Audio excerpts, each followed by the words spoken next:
کہاں جا رہے ہیں مطلب بھائی بہت قیمتی وقت ہے بھائی، تو عصر کے بعد کے نماز کے بعد کا وقت بہت قیمتی ہوتا ہے، اور تو دوستوں بزرگوں پوری زندگی بہت قیمتی ہے جو اللہ تعالیٰ نے ہمیں زندگی میں رحمت فرمائی ہے، یہی بہت قیمتی ہے۔ پھر عصر کی نماز کے بعد کا وقت اور زیادہ قیمتی ہو جاتا ہے کہ حدیث پاک کا مفہوم ہے، اللہ تعالیٰ فرماتا ہے کہ تو فجر کی نماز کے بعد اور عصر کی نماز کے بعد تھوڑی دیر مجھے یاد کر لیا کر، میں درمیانے حصے میں تیری کفالت کروں گا۔ تو زندگی قیمتی ہے، پھر عصر کے بعد کا وقت قیمتی، پھر اللہ کے راستے میں نکل کر اس کی قیمت اور بڑھ جاتی ہے کہ اللہ کے راستے کی ایک صبح اور ایک شام دنیا اور دنیا میں جو کچھ ہے ان سب سے بہتر ہے۔ لیکن میرے محترم بزرگوں دوستوں، یہ وقت بہتر جب بنے گا، یہ وقت قیمتی جب بنے گا جب ہم اس وقت کو قیمتی بنائیں گے، نہیں تو وقت کا کام تو گزرنے کا ہے، گزر ہی رہا ہے۔ کس کی کتنی زندگی گزر گئی ہے ہر ایک کو پتا ہے، لیکن آگے کس کی کتنی باقی ہے یہ کسی کو کچھ پتا نہیں ہے۔ اس لیے حدیث میں آتا ہے کہ سورج جب روزانہ نکلتا ہے تو وہ یہ اعلان کرتا ہے کہ ابن آدم تجھے جو عمل کرنا ہو کر لے، آج کا دن تیری زندگی میں پھر کبھی نہیں آئے گا، کہ جو سال چلا گیا، جو مہینہ، جو دن، جو ہفتہ گزر گیا، اب وہ کسی قیمت پر بھی واپس نہیں آئے گا۔ اس لیے میرے محترم بزرگوں دوستوں، ہم اپنی زندگی کو قیمتی بناویں عملوں کے اندر لگ کر، اس لیے کہ اعمال ایک ایسی چیز ہے جو انسان کے ساتھ ہر جگہ ساتھ رہتے ہیں اور ہر وقت ساتھ رہتے ہیں، اور انسان کے بننے بگڑنے کا تعلق، انسان کی کامیابی ناکامی کا تعلق بھی انسان کے اعمال ہی کے ساتھ ہے، کہ عمل سے زندگی بنتی ہے، جنت بھی جہنم بھی، یہ خاکی اپنی فطرت میں نہ نوری ہے نہ ناری ہے، کہ انسان کے بننے بگڑنے کا تعلق دنیا کی کسی چیز سے نہیں ہے، بلکہ انسان کے بننے بگڑنے کا تعلق انسان کے اعمال سے ہے۔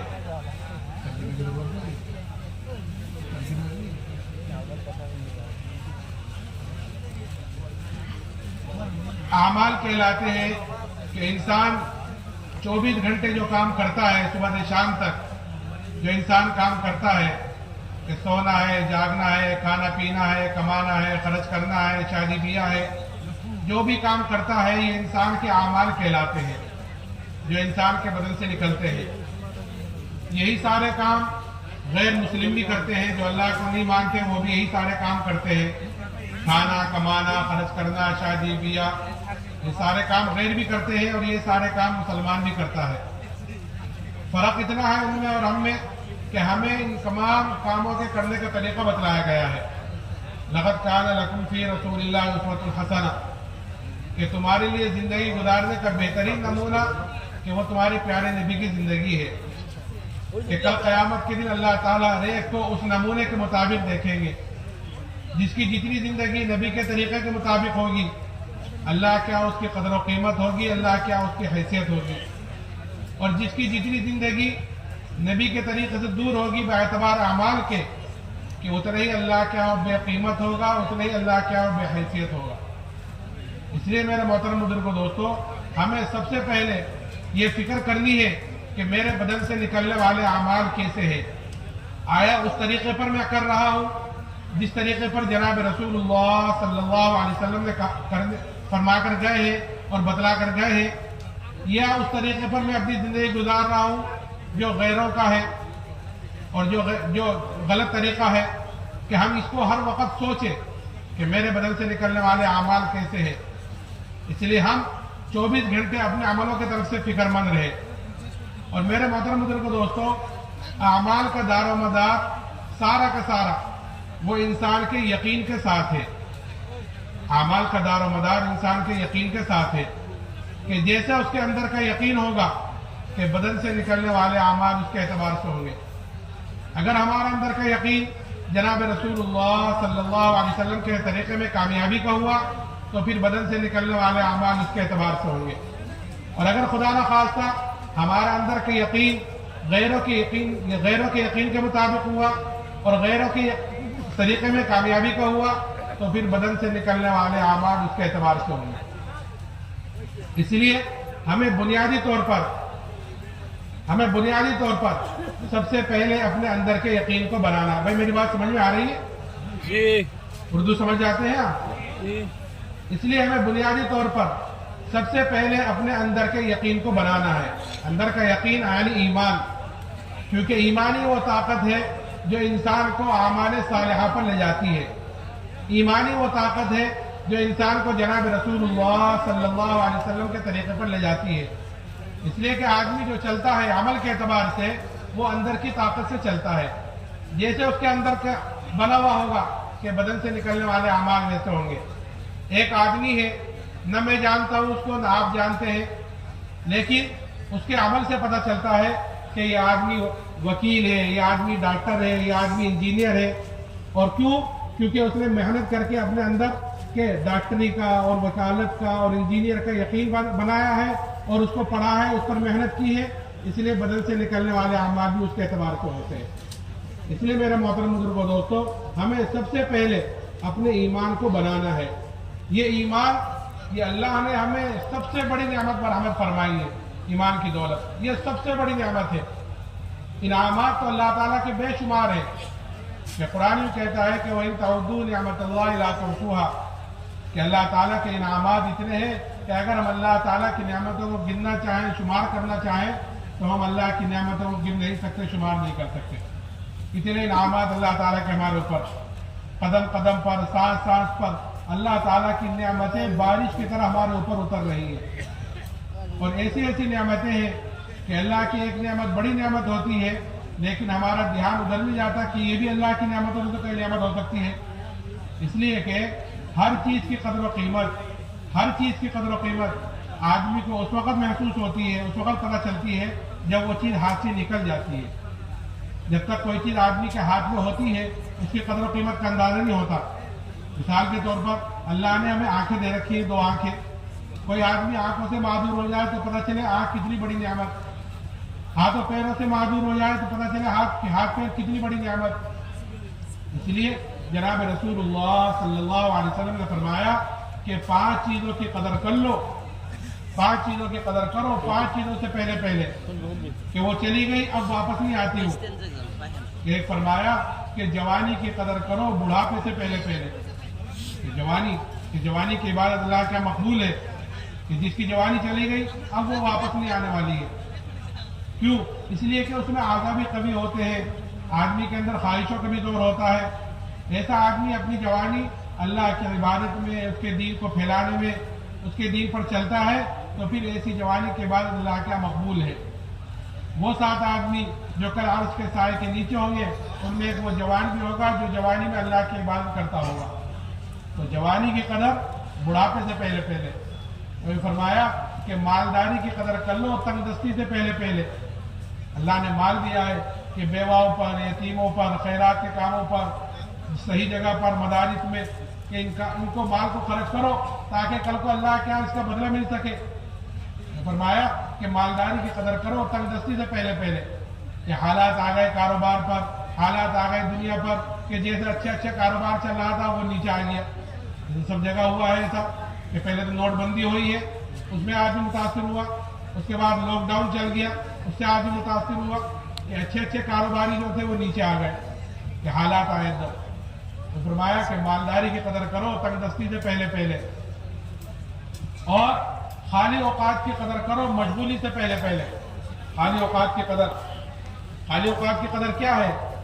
مثال کے طور پر ایک حدیث پاک کا مفہوم ہے، اس لیے کہ ماشاءاللہ اس اجتماع سے سنا ہے 50-60 جماعتیں بھی ہیں.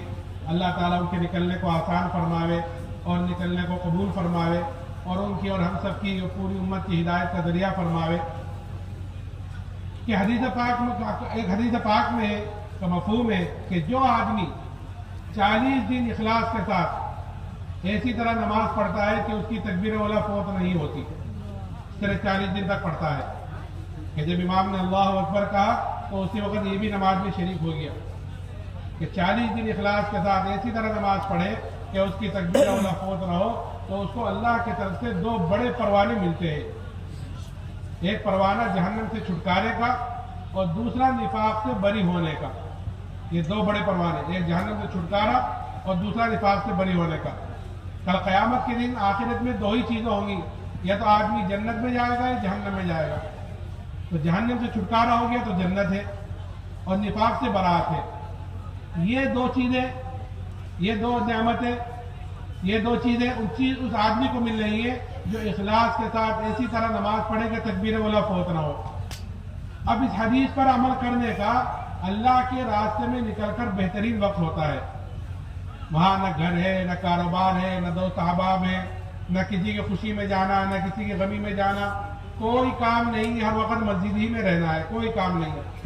گشت کے لیے گشت کے لیے باہر چلے گئے، ملاقاتوں کے لیے چلے گئے، پھر واپس آ گئے، کھانا پینا سونا جاگنا سب مسجد ہی میں ہوگا اور کوئی کام ہی نہیں ہے۔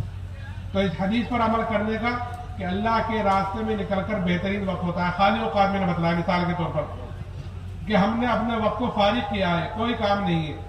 اگر اس حدیث پر یہاں عمل نہیں ہوا تو پھر گھر جا کر اس حدیث پر عمل کرنا مشکل ہو جائے گا، کیونکہ سینکڑوں انسان کے ساتھ جھمیلے لگے ہوئے ہیں، سینکڑوں چیزیں ساتھ لگی ہوئی ہیں۔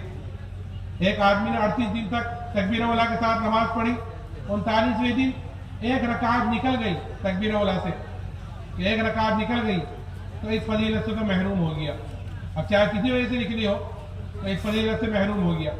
تو آدمی اگر چاہنا بھی چاہے گا بھی تو خود نہیں ہو پائے گا، بڑی مشکل ہوتی ہے، کیونکہ جمیلے انسان کے ساتھ لگے ہوئے، اور یہاں پر کوئی کام ہی نہیں ہے، وقت کو فارغ کر رکھا ہے ہم نے۔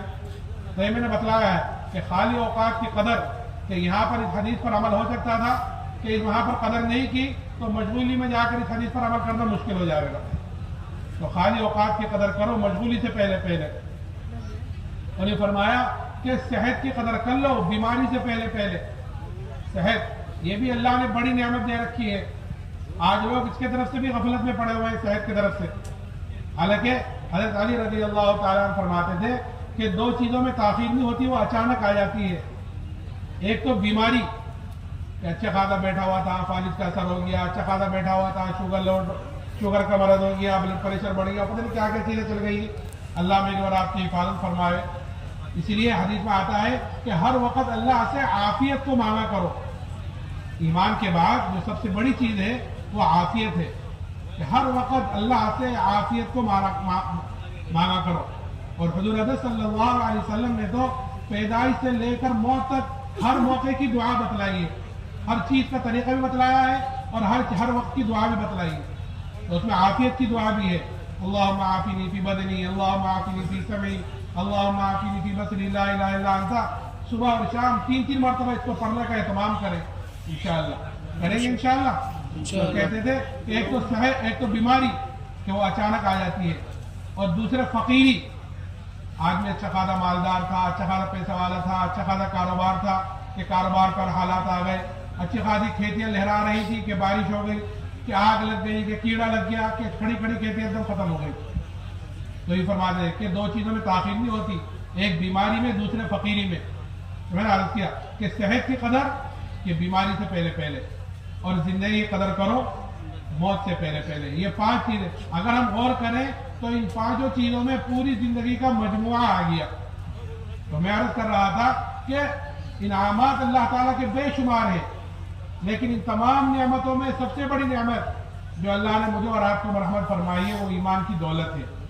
اس لیے کہ دنیا کی کسی بھی چیز پر، کسی بھی نعمت پر، کسی بھی چیز پر اللہ نے کامیابی ناکامی کا دار و مدار نہیں رکھا ہے، کہ اسباب زیادہ ہوں گے تو کامیاب ہو جاؤ گے، مال زیادہ ہوگا تو کامیاب ہو جاؤ گے، اکثریت میں ہو جاؤ گے تو کامیاب ہو جاؤ گے، ملک و مال ہاتھ میں آ جائے گا تو کامیاب ہو جاؤ گے، کہ اس پر کامیابی نہیں رکھی اللہ نے، کہ کامیابی کا دار و مدار صرف اور صرف ایمان اور اعمال صالحہ پر رکھا ہے۔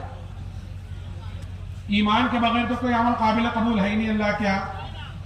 ایمان ہے لیکن اعمال صالحہ نہیں ہے تو کل قیامت کے دن اس کی سزا بھگتنی پڑے گی۔ نہیں تو اللہ معاف کر دے تو وہ تو غفور الرحیم ہے، اس کو کون پوچھنے والا ہے اگر وہ معاف کر دے۔ تو ایمان اور اعمال صالحہ یہ انسان کی کامیابی کے لیے ضامن ہے۔ تو یہ اللہ نے ہمیں ایمان کی دولت مرحمت فرمائی ہے، یہ سب سے بڑی نعمت ہے۔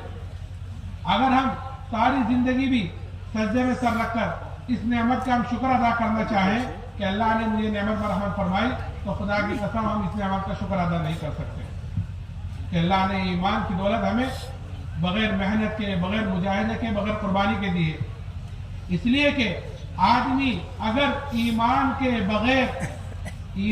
بغیر خدا نہ خواستہ اس دنیا سے چلا گیا تو کل قیامت کے دن اپنی جان کے فدیے میں دنیا کا سارا سونا چاندی بھی دے دے تب بھی کل قیامت کے دن اللہ کے عذاب سے نہیں بچ سکتا۔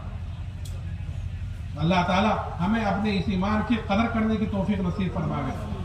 آج مسلمانوں کے اندر سے ایمان کی قدر و قیمت نکل گئی ہے، اور نکلی کیوں ہے؟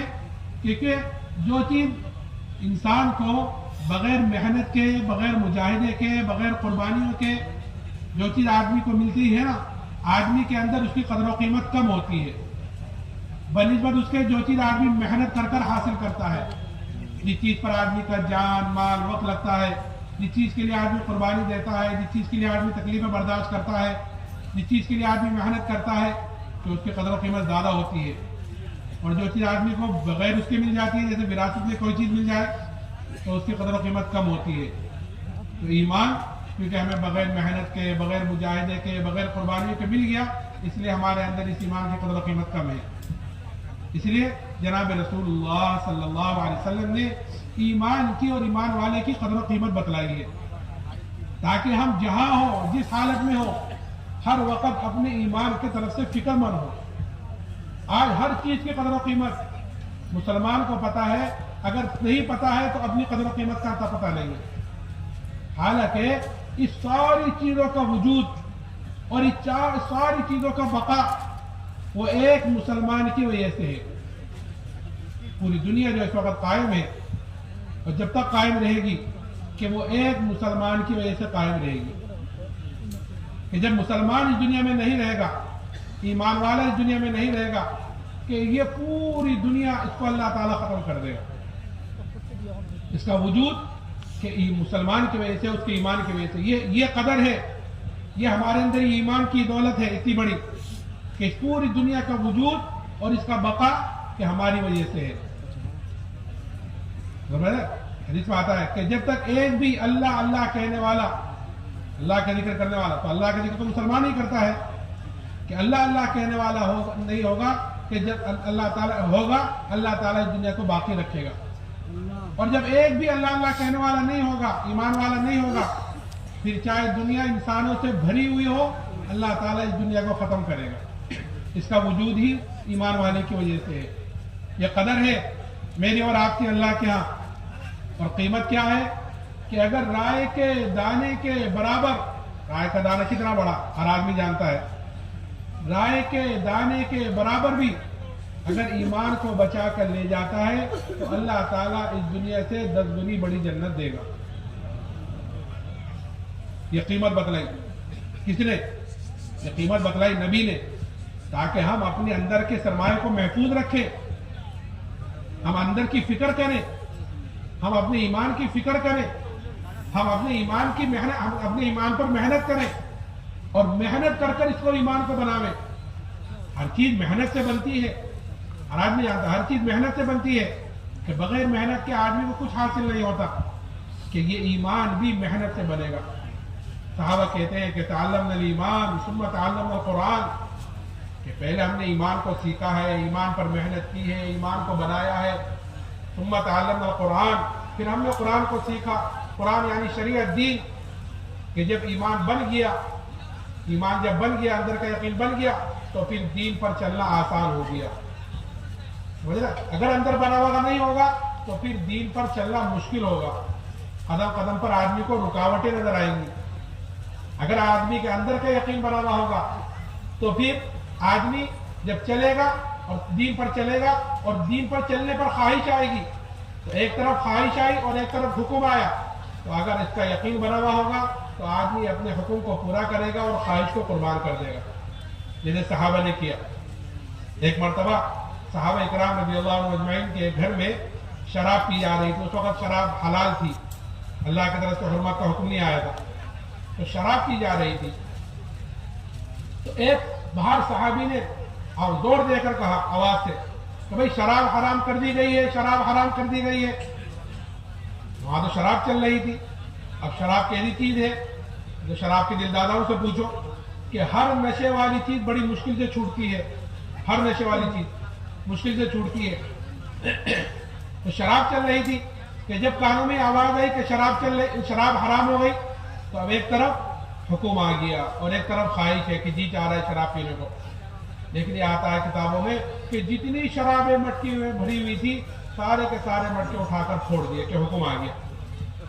تعلم نے ایمان کے پہلے ایمان بنایا تھا کہ جیسے حکم آیا کہ سارے مٹکے اٹھا کر پھوڑ دیے، کہ جس کے ہاتھ میں تھی اس کے منہ تک نہیں پہنچی، جس کے منہ تک پہنچ گئی تھی کہ حلق سے نیچے نہیں اتری، کیونکہ حکم آ گیا۔ سمجھ رہے ہیں؟ تو اس لیے سب سے پہلے ہمیں اپنے ایمان پر محنت کرنی ہے۔ صحابہ نے اپنے ایمان کو محنت سے، مجاہدوں سے، قربانیوں سے بنایا تھا، تو پھر اس مجاہدے میں، اس بنانے میں جو بھی تکلیف آئی، جو مصیبت آئی، کہ اس کو برداشت کرتے رہے صحابہ اکرام رضی اللہ عنہ اجمعین۔ اور ایسی ایسی تکلیفیں آئی ہیں، ایسی ایسی مصیبتیں آئی ہیں اس راستے میں صحابہ کے کہ میں اور آپ کو سوچ بھی نہیں سکتے۔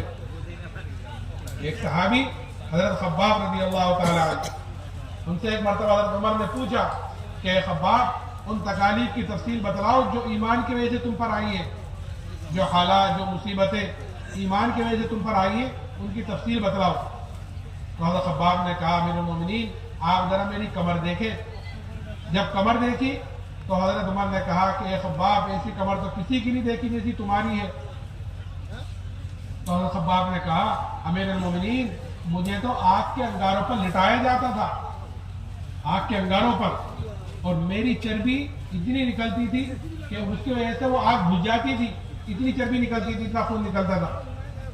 یہ ایک عورت کے غلام تھے، جب اس کو یہ پتہ چلا کہ یہ ایمان لا چکے ہیں اور جناب رسول اللہ صلی اللہ علیہ وسلم کی دین کو قبول کر چکے ہیں، تو سریے کو گرم کر کر اس سے ان کے بدن کو داغ دیتی تھی سزا کے طور پر، کہ یہ تو ایمان سے پھر جاؤ، نہیں تو تمہیں بھی یہ تکلیفیں برداشت کرتے رہو۔ لیکن ان تکلیفوں کا برداشت کرنا آسان ہوا ایمان کے مقابلے میں، کہ تعلم نے ایمان کہ پہلے ایمان کی قدر و قیمت اندر اتری ہوئی تھی۔ اس لیے کہ آدمی کے اندر جب کسی چیز کی قدر و قیمت اتر جاتی ہے، کسی بھی چیز کی، جب آدمی کے اندر کسی بھی چیز کی قدر و قیمت اتر جاتی ہے تو آدمی اس کے لیے اپنی ساری چیز جھونک دیتا ہے، اپنی جان، اپنا مال، اپنا وقت اور اپنا راحت آرام کہ اس کے پیچھے لگا دیتا ہے جس چیز کی قدر و قیمت آدمی کے اندر اتر جاتی ہے۔ اور پھر اتنا ہی آدمی اس کے لیے کہ باہر ملکوں میں چلا جاتا ہے، اپنے بیوی بچوں کو، اپنے ماں باپ کو، اپنے راحت آرام کو چھوڑ کر ملکوں میں چلا جاتا ہے، اور ملکوں میں جا کر 4-4 سال 5-5 سال وہاں پر رہتا ہے۔ دنیا کی قدر و قیمت اندر اتری ہوئی ہے تو 5 سال 6 سال کہ وہاں چلے جاتے ہیں اور وہاں جا کر دنیا کماتے رہتے ہیں۔ کیوں؟ کیونکہ قدر و قیمت اندر اتری ہوئی ہے۔ اللہ کرے ہمارے اندر ہمارے ایمان کی قدر و قیمت اتر جائے، کہ جب ایمان کی قدر و قیمت اتر جائے گی تو پھر آدمی جہاں ہوگا، جس حالت میں بھی ہوگا، اپنے ایمان کی طرف سے فکر مند ہوگا۔ میرے محترم بزرگوں دوستو، یہ اجتماعات کا ہونا اور یہ چلے 4 مہینے میں نکالنا، یہ اسی لیے ہے تاکہ ہمارے اندر اپنے دین کی کمزوری کا، ہمارے اندر اپنے ایمان کی کمزوری کا احساس پیدا ہو۔ اصل ہے آدمی کو احساس کا دلانا، کہ آدمی کو جب کسی چیز کا احساس پیدا ہو جاتا ہے تو پھر کسی کو کہنے سننے کی ضرورت نہیں ہوتی۔ جیسے مثال کے طور پر دنیا داری کا احساس ہے ہمارے اندر، تو اگر ہم کام پر ملازمت پر لگے ہوئے ہیں اور کسی وجہ سے 2 دن تک نہیں گئے تو کوئی آ کے نہیں کہتا، گشت والی جماعتیں نہیں پھرتی کہ میاں تم 3 دن سے ملازمت کرنے گئے تو آج چلے جاؤ، اور میاں تم نے 5 دن سے دکان نہیں کھولی تو آج تو کھول لو۔ کوئی آتا ہے؟